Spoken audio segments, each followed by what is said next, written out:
అందరికీ నమస్కారం. ఈ మధ్య నిజామాబాద్‌లో మేము సంక్రాంతికి వస్తున్నాం ఈవెంట్ చేయడం జరిగింది. అది నిజామాబాద్ పట్టణంలో ఫస్ట్ టైం. ఇంతకుముందు ఎప్పుడు మన దగ్గర సినిమా ఈవెంట్స్ పెద్దగా జరగవు.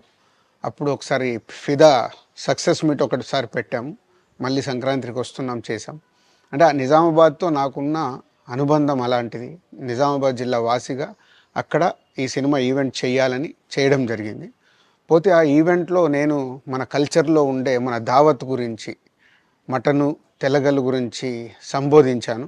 నేను ఆ మాటలలో తెలంగాణ వాళ్ళని నేను అవమానించానని, తెలంగాణ మీద హేళన చేశానని కొంతమంది మిత్రులు కామెంట్స్ చేసి సోషల్ మీడియాలో పెట్టారని తెలిసింది. నా ఉద్దేశం అదే స్పీచ్లో లాస్ట్లో చెప్పడం జరిగింది. తెలంగాణ మన కల్చరు, మన దావత్తు నేను మిస్ అవుతున్నాను. సంక్రాంతికి 2 సినిమాలు రిలీజ్ అయ్యాక మన తెలంగాణ కల్చర్ దావత్ని నాకు చేసుకోవాలని ఉందని. సో మన కల్చర్ని అభిమానిస్తాను నేను. అదే అర్థం చేసుకోకుండా దాన్ని కొందరు సోషల్ మీడియాలో రాద్ధాంతం చేస్తున్నారని తెలిసింది. నిజంగా మీరందరూ ఆ మాట వల్ల ఏదైనా హర్ట్ అయి ఉంటే నన్ను క్షమించండి. ఎందుకంటే నా ఉద్దేశం అది కాదు. ఎందుకు చెప్తున్నానంటే, నేను నిజామాబాద్ జిల్లా బాన్సువాడలో ఫిదా అనే సినిమా షూటింగ్ చేసి ప్రపంచవ్యాప్తంగా ఆ ఫిదా సినిమా ఎంత అప్లాజ్ వచ్చింది, భానుమతి క్యారెక్టర్కి, మన తెలంగాణలో ఉండే కల్చర్కి, ఆ సినిమా ఎంత ఒక ఫ్యామిలీ ఎమోషన్స్కి ఎంత విలువ ఇస్తామనేది చెప్పడం జరిగింది ఆ సినిమాలో. అది ప్రపంచవ్యాప్తంగా ఫిదా సినిమా ఎంత పెద్ద హిట్ అయిందో మీ అందరికీ తెలుసు. అలాగే బలగం అనే సినిమా తీసినప్పుడు తెలంగాణ సమాజం మొత్తం మమ్మల్ని అభినందించింది.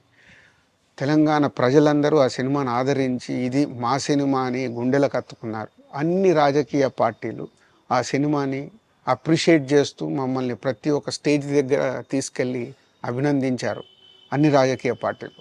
సో ఒక తెలంగాణ వాసిగా ఒక తెలంగాణని అభిమానించే నేను తెలంగాణని హేళన చేస్తానని ఎలా అనుకున్నారో నాకు తెలియదు.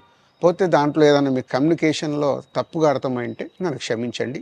మీ మనోభావాలు ఆ కొందరు ఎవరైతే దెబ్బతిన్నాయని అనుకుంటున్నారో వాళ్ళందరికీ నా విజ్ఞప్తి, మీ మనోభావాలు దెబ్బతింటే నన్ను క్షమించండి.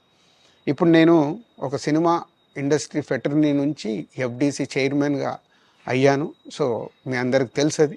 సో ఇటు సినిమా ఇండస్ట్రీకి అటు ప్రభుత్వానికి మధ్యలో ఉంటూ సినిమా ఇండస్ట్రీకి అవసరపడ్డట్టుగా నేను అన్ని సహాయ సహకారాలు చేస్తూ ఈ హైదరాబాద్లో హెల్దీ వాతావరణము, తెలుగు సినిమాకి, తెలంగాణలో అభివృద్ధి చెందాలనుకునే యువతకి అందరికీ నేను ఉపయోగపడేలాగా ఉండాలి. అలాగే పవన్ కళ్యాణ్ గారు కూడా చెప్పారు, యూత్ చాలా ఉన్నారు, వాళ్ళందరికీ కూడా సినిమా ఇండస్ట్రీలో ఇష్టం ఉన్న వాళ్ళని అప్గ్రేడ్ చేసి చేయాలని. ఆ ప్రభుత్వంతో కూడా అక్కడ సినిమాలో కావాల్సిన అందరినీ డెవలప్ చేస్తూ వాళ్ళందరూ మళ్ళీ తెలుగు సినిమాకే, తెలంగాణలో నేర్చుకున్న, ఆంధ్రాలో నేర్చుకున్న వాళ్ళందరూ తెలుగు సినిమాకే ఉపయోగపడతారు.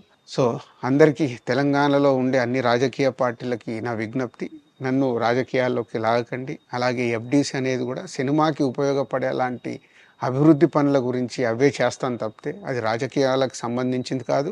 ఎఫ్డీసీ కానీ నేను కానీ సినిమాలకే ఉపయోగపడతాము. ఇది అన్ని రాజకీయ పార్టీలు అర్థం చేసుకొని ఫర్దర్గా నన్ను ఇలాంటి అవసరం లేని వీటిలోకి లాగకూడదు అని మీ అందరికీ, అన్ని రాజకీయ పార్టీలకు నా విజ్ఞప్తి.